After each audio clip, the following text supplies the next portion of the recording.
सभी हमारे मंच पर बैठे हमारे वाइस चेयरमैन मनीष जी, हमारे पूर्व निवर्तमान के अध्यक्ष शरद जी, हमारे अभी नवनियुक्त कोऑर्डिनेटर मीडिया के आसिफ, हमारे रिजवी रिंकू जी, बगल में बैठे हमारे ज्वाइनिंग कमेटी के इंचार्ज नितिन शर्मा जी, सचिन जी और सभी सम्मानित मीडिया के भाइयों और बहनों, पत्रकार साथियों, छायाकार साथियों, ये 23 तारीख को हम लोगों ने पूरे अपने लीगल सेल के लोगों को यहाँ पर बुलाया है। पूरे उत्तर प्रदेश के लीगल के लोग आएंगे और पूरे प्रदेश के अंदर आज हम एक कानूनी सहायता प्रदान करने के लिए न्याय योद्धा बनाने जा रहे हैं। जो पूरे प्रदेश में हमारे, आप देख सकते हैं, कार्यकर्ताओं पर फर्जी मुकदमे लगाए जा रहे हैं, लोगों को प्रताड़ित किया जा रहा है, फर्जी जेल भेजे जा रहे हैं हर जगह। क्योंकि जो भी इस समय आंदोलन कर रहा है, चाहे वो हमारे कार्यकर्ता, पत्रकार साथी कुछ भी लिख रहे हैं, उनको जेल भेज दिया जा रहा, उनको फर्जी मुकदमे लगाए जा रहे हैं। उसके लिए हम हर जिले में अपने मजबूत लीगल सेल की जो कानूनी सहायता प्राप्त करेंगे, उसमें न्याय योद्धा उनका नाम हम देने जा रहे हैं। और जो कांग्रेस कार्यकर्ताओं पर, महिलाओं पर, अनुसूचित जात, जनजाति और पिछड़ा वर्ग, अल्पसंख्यक, माइनॉरिटी के लोगों को अनावश्यक परेशान किया जा रहा है, पत्रकारों को परेशान किया जा रहा, अन्य लोगों को जो परेशान किया जा रहा है, उसके लिए ये हम पूरी तरीके से इसकी तैयारी करने जा रहे हैं, जिसकी पूरी कार्यशाला 23 तारीख को यहाँ पर माननीय हमारे प्रदेश के प्रभारी अविनाश पांडे जी और हम सब लोग पूरे प्रदेश के उसमें लीगल डिपार्टमेंट के और पूरे अधिवक्ता गण उसमें उपस्थित रहेंगे। और इसमें जो वोट चोरी हो रही है, वोट चोरी की भी लड़ाई ये हमारे न्याय योद्धा लड़ेंगे कि जहां पर भी वोट चोरी करके, जैसे बनारस में मोदी जी वोट चोरी करके सांसद बने, 7 राउंड तक हार रहे थे। 7 राउंड के बाद चुनाव आयोग ने अपने अधिकृत वेबसाइट को बंद कर दिया, मीडिया को बाहर कर दिया, सार्वजनिक मीडिया पर्सन्स को बाहर कर दिया और 4.5-5 में डिक्लेयर करते हैं कि मोदी जी चुनाव 1.5 लाख से जीत गए। 543 सीट पर चुनाव होते हैं देश में, 542 का अपडेट आ रहा था हर राउंड का। बनारस का अपडेट क्यों बंद कर दिया गया? बनारस का अपडेट इसलिए बंद किया कि मोदी जी चुनाव हार रहे थे, आपने उठाया उस चीज को, उसके बाद आपको भी बाहर किया गया और आयोग ने अपनी वेबसाइट बंद कर दी और मोदी को 1.5 लाख से जीता हुआ दिखा दिया गया। यह सारी लड़ाइयों को लड़ने के लिए हम अपनी लीगल सेल को मजबूत कर रहे हैं, न्याय योद्धा बना रहे हैं, जिससे पूरे प्रदेश में हर जगह, हर जहां भी जो पीड़ित होगा इस सरकार के, उसके साथ हमारे न्याय योद्धा उसको खड़े मिलेंगे। जहां पर भी वोटर लिस्ट में गड़बड़ियां हैं, जहां पर भी कमियां हैं, उसका पूरी तरीके से पर्दाफाश करेंगे। जहां पर वोट काटे गए हैं उनको जुड़वाने के लिए, और जहां काटने की तैयारी है, आप अयोध्या न्याय सेल बनाने जा रहे हैं। 23 तारीख को जो कार्यशाला हो, पूरे उत्तर प्रदेश से यहाँ पे एकत्र होंगे। पहला एक सवाल। दूसरा, अब इसका ये जवाब ये दे सकते हैं ये लोग। अच्छा, तो आप जवाब दीजिए मुझे कि वोट चोरी बनाना कदम हुआ है, उसके लिए न्याय तो अपना क्या करेंगे इस मदद से? देखिए, एक सवाल का जवाब मैं दे देता हूं। बनारस की जो वोट चोरी हुई है, वोट चोरी मैं आपको बता दूं कि जब सरकार में शामिल लोग, और मेरा सीधा सीधा आरोप है, सभी लोग ध्यान दे लें कि हमारे यहाँ उस समय तत्कालीन कमिश्नर हुआ करते थे कौशल राज शर्मा। मैं सीधे कह रहा हूं, कौशल राज शर्मा मेरे यहाँ डीएम थे। डीएम के बाद वहीं पर कमिश्नर बनाए गए और मोदी जी को जब चुनाव जिता लिया, उसके बाद उनको जल आयोग दिल्ली का भारत सरकार ने सीईओ बना के बैठा दिया, दिल्ली के अंदर बैठे हैं। ये मोदी जी ने उनको इनाम दिया, चुनाव जीतने का इनाम दिया है पूरी तरीके से, क्योंकि 1 बजे तक मोदी हार रहे थे और पूरे तरीके से इन लोगों ने बैठकर, चुनाव आयोग ने बंद किया अपनी वेबसाइट और बंद करके मोदी को चुनाव जिताया। कोई अपडेट नहीं आया। कोई मीडिया के पास अपडेट हो तो बता दें। 1 बजे के बाद कोई भी अपडेट आपके पास हो, मीडिया को निकाला गया, अपडेट बंद किया गया और 4:30-5 बजे डिक्लेयर किया कि मोदी जी 1,52,000 वोट से जीत गए।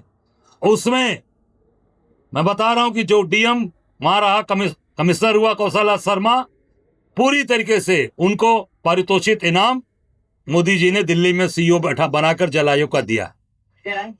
एक सवाल का जवाब मैंने दे दिया, दूसरे का ये लोग देख कितने लोग आएंगे। एक सवाल है, अभी मैं दे रहा हूँ इसके बाद। उत्तर प्रदेश में 360 तहसीलें हैं।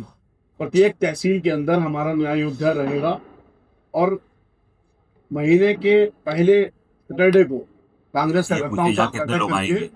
कार्यकर्ताओं से बैठक करके वो जो भी लीगल हेल्प चाहिए उनको देख। यहाँ पर 500 लोग की अधिवक्ता चुनित है, यहाँ पर आएंगे, इनको हम आगे कार्यशाला में ये उनको बताएंगे किस तरह तो उनको आगे उनकी लड़ाई को हमारे कांग्रेस कार्यकर्ताओं की मदद करनी। अजय जी, मुख्यमंत्री का एक जवाब आया, उस पर आपका क्या कहना बता दीजिएगा। कह रहे पहले खुलों ने लूटा देश को, फिर अंग्रेजों ने कब्जा किया और जो कुछ बचा रह गया वो कांग्रेस पार्टी आई पैदा कर देश के सामने। अब देश को संघियों ने लूट रहे हैं, संघी लूट रहे हैं, संघ वाले लूट रहे हैं पूरे देश को। और योगी जी झूठ बोल रहे हैं सरासर। अरे 89 के बाद से तो कांग्रेस सत्ता में ही नहीं है। 89 के बाद हम सत्ता में कहाँ हैं? और भाजपा के कई बार सरकार बनी, कल्याण सिंह जी बने, रामप्रकाश गुप्ता जी बने, राजनाथ सिंह जी बने, इसका मतलब ये, और अभी योगी जी बने हुए हैं, लगातार लूट रहे हैं। सारा का लूट का माल कहाँ जा रहा है? सब गुजरात जा रहा है। सारा का सारा माल लूट करके ले जा रहे हैं और आज संघ वाले लूट रहे हैं।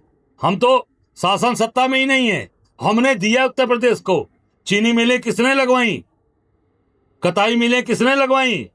बनारस को साड़ी का हब किसने बनवाया? भदोही को कालीन नगरी किसने बनाया? ये बेच रहे हैं। वहां कालीन नगरी की भी कताई कारखाने को बेच दिया, जो रंगाई वाली फैक्ट्री थी उसको भी बेच दिया, सारे के सारे गन्ना मिल बेच दिया। इन्हीं के सहयोगी मायावती जी ने लगभग सारी गन्ना मिलें बेच डाली और भाजपा के सहयोग से बेची। भाजपा के सहयोगी थी मायावती जी। पूरी तरीके से मिलकर इन लोगों ने पूरे उत्तर प्रदेश को लूटा और अब गुजरात के लोग दोनों हाथ से लूटकर यहां से सारा माल उत्तर प्रदेश का ले जा रहे हैं। के लिए ये न्याय योद्धा हमारे लिए वहां खड़े रहेंगे और जो हमारे कोऑर्डिनेटर हैं, हमारे जो लीगल सेल के चेयरमैन हैं, ये लोग मिलकर उस पर पूरा काम करेंगे और हर जगह ये हमारे सहयोगी के तौर पर लगातार हर जिले में जाकर लोगों को न्याय दिलाने के लिए काम करेंगे। अभी आप देख सकते हैं एक आगरा में एक इशू है जहां पर हमारे शहर अध्यक्ष, हमारे कांग्रेस पार्टी के लोगों ने जो पैतृक आवास है चुनाव आयुक्त का, ज्ञानेश कुमार का, वहां प्रोटेस्ट किया हमारे कार्यकर्ताओं ने और उनके ऊपर फर्जी मुकदमे लिख दिए गए। प्रोटेस्ट किया कि वोट चोर, आगरा छोड़, आगरा की इशू उठाया उन्होंने कि आगरा के अंदर वोट चोर नहीं रहना चाहिए। और वहां पर भी पूरी तरीके से इन्होंने आगरा पूरे प्रशासन के द्वारा वहां पर उस हमारे महानगर अध्यक्ष अमित सिंह के खिलाफ और पूरी टीम के खिलाफ मुकदमा लिखा गया। वहां पर भी हमारा लीगल सेल, अभी नितिन मिश्रा जी भी आए, सभी पूरी हमारी टीम उनके लिए भी काम करेगी, चाहे वो लोकल न्यायपालिका में होगा, हाईकोर्ट होगा, माननीय सर्वोच्च न्यायालय में, हमारी लीगल टीम हर जगह जाकर काम करेगी। और कहीं भी किसी के साथ अत्याचार अन्याय होगा, हमारी ये पूरे न्याय योद्धा मिलकर काम करेंगे और पूरी ताकत के साथ उनके साथ कंधे से कंधा मिलाकर खड़े रहेंगे। मैं अपने लीगल के चेयरमैन अभी आए हैं नितिन मिश्रा जी, मैं चाहूँगा कि जो आगे की जो पीछे अभी तैयारियां आपने की हैं उसके बारे में आप अवगत कराएं, फिर उसके बाद आसिफ रिजवी रिंकू जी जो हमें कोऑर्डिनेटर हैं वो, अच्छा आसिफ रिजवी जी अपनी जो तैयारी करके लेकर आए हैं वो बता देंगे, और बाद में हमारे नितिन मिश्रा जी उस पर अपना प्रकाश डालेंगे और आपको अपनी बात को रखेंगे।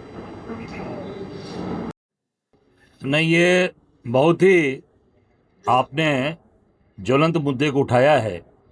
पूरे प्रदेश के अंदर खाद जो मिलनी चाहिए किसानों को नहीं मिल रही, पूरी की पूरी खाद यूरिया ये नेपाल तस्करी हो रही है और सरकार इसमें भागीदार है। सरकार की भागीदारी की वजह से ये पूरे की पूरे खाद यूरिया खाद नेपाल भेजी जा रही है। ये मेरा सीधा सीधा आरोप है सरकार पे। कांग्रेस पार्टी हम अभी आज महामहिम को इस पे हम पत्र राज्यपाल को भेज रहे हैं और इस पे हम बहुत जल्द पूरे प्रदेश के अंदर बड़ा आंदोलन करने जा रहे हैं। हर जिले के अंदर एक बड़ा आंदोलन, हर जिला मुख्यालयों का घेराव होगा और जब तक किसान को न्याय नहीं मिलेगा तब तक वहां से हटेंगे नहीं। जबरदस्त तरीके से पूरे प्रदेश का घेराव हम करने जा रहे हैं। नौजवान बेबस है और सरकारें जो है कंपनियों को जो है अपना ठेका दे रही है और सारी कंपनियां कहीं ना कहीं गुजरात से अटैच हैं और फिर नौजवान बेबस हो के नौकरियां मिल तो रही है मगर पैसा नहीं मिल रहा, फिर जो है कर भटक। नहीं, आपने बहुत वाजिब सवाल किया। ये जो सरकार नई नीति लेकर आई है, नई जो कानून बनाया इन्होंने, अब पहले सरकारी नौकरी जो थी तो उसके साथ एक एग्रीमेंट के साथ होता था कि भाई वो एग्रीमेंट पे रुक रहेंगे। अब क्या हो गया, अब वो खत्म हो गया। अब एक नया कानून लेकर आए हैं। ये जो 8 घंटे काम करता था व्यक्ति, अब वो 12 घंटे करेगा। चेंज कर दिया श्रम विभाग ने, भारत सरकार ने। अब आउटसोर्सिंग होगी। आउटसोर्सिंग, आज रहोगे कल आप उस पद पे रहोगे कि नहीं रहोगे ये ईश्वर जानते हैं। अब टोटल गुजरात की कंपनियों को सारा काम दिया जा रहा है। सारा काम गुजरात की कंपनियां कर रही हैं। जितने भी काम हैं, चाहे बनारस में बाबा विश्वनाथ के कॉरिडोर का काम हो, चाहे राम मंदिर का काम हो, चाहे सड़कों का काम हो, चाहे नल घर घर नल जल योजना, सबसे बड़ा भ्रष्टाचार सारे बड़ी कंपनियां लेती हैं और यहां पर लोकल ठेकेदारों को पेटी कॉन्ट्रैक्टर के रूप में उनको काम दे दिया जाता है और उनका शोषण हो रहा है। वो बड़ी कंपनियां उनका पेमेंट भी नहीं करती। 6-6 महीना 8-8 महीना पैसा बेचारों का फंस जाता है, प्रताड़ित हो रहे हैं और वो उनको पेटी कॉन्ट्रैक्टर के रूप में काम कराते हैं। और सारी गुजरात की कंपनियां, मैं उदाहरण के तौर पे बनारस में टेंट सिटी लगवाया था मोदी जी ने, गंगा जी के उस पार। वो टेंट सिटी लगाने वाली कंपनी कहाँ की थी? गुजरात, अहमदाबाद की। और उस पे बिना एनजीटी की परमिशन से लगाया गया और सारा मलजल टेंट सिटी में रुकने वाले जितने भी उसमें यात्री आए थे उनका सारा मलजल गंगा जी के अंदर डाला गया और सरकार ने झूठ बोला एनजीटी से। एनजीटी ने उस कंपनी पर जुर्माना लगाया और अभी तक वो जुर्माना गुजरात की कंपनियों से उत्तर प्रदेश की सरकार वसूल नहीं कर पाई है। क्यों?